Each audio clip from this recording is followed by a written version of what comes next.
Hi అండి. అందరికీ నమస్కారం అండి. ఫ్రెండ్స్ ఇప్పుడు అందిన వార్త అమెరికాలో ఘోర రోడ్డు ప్రమాదం. తెలుగు వాళ్ళు కన్నుమూత అంటూ ఇప్పుడిప్పుడే మనకొక బ్రేకింగ్ న్యూస్ అప్డేట్ అయితే రావడం జరిగిందండి. అయితే ఇందుకు సంబంధించిన పూర్తి వివరాలైతే మన వీడియోలో తెలుసుకుందామండి. ఎక్కడ ఏం జరిగిందనేది క్లారిటీగా తెలుసుకుందామండి. వీడియో మాత్రం పూర్తి వరకు చూడండి ఫ్రెండ్స్. అప్పుడే మనకి పూర్తి సమాచారం అయితే తెలుస్తుంది. లేట్ చేయకుండా టాపిక్‌లోకి వెళ్ళిపోదాము.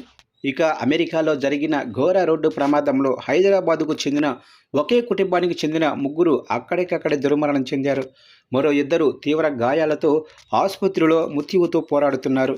ఈ విషాదకర సంఘటన నెవాడాలోని నార్త్ విల్స్ సమీపంలో గల యుఎస్ 93 రహదారిపై చోటు చేసుకుంది.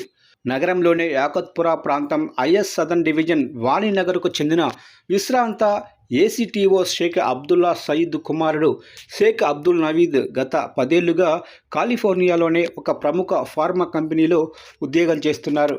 ఆయన తన భార్య పిల్లలతో కలిసి అక్కడ నివాసం ఉంటున్నారు. ఈ క్రమంలో యుఎస్ 93పై ప్రయాణిస్తుండగా వీరు ప్రయాణిస్తున్న వాహనం ప్రమాదానికి గురైంది.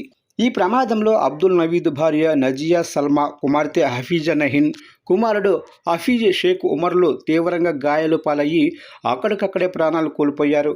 వాహనంలో ఉన్న అబ్దుల్ నవీద్కు 2 కాళ్ళు తీవ్రంగా దెబ్బతిని తొలగించాల్సి వచ్చినట్లు కుటుంబ సభ్యులు తెలిపారు. ఆయనతో పాటు చిన్న కుమార్తె ఖదీజా కూడా తీవ్ర గాయాలతో ప్రస్తుతం స్థానిక ఆసుపత్రిలో చికిత్స పొందుతున్నారు. ఇక ఈ విషాద వార్త తెలియటంతో హైదరాబాద్లోని వారి నివాసం వద్ద విషాద ఛాయలు అలుముకున్నాయి. యాకత్పురా ఎమ్మెల్యే జాఫర్ హుస్సేన్ మేరాజ్ బాధితుల కుటుంబాన్ని పరామర్శించి ఓదార్చారు.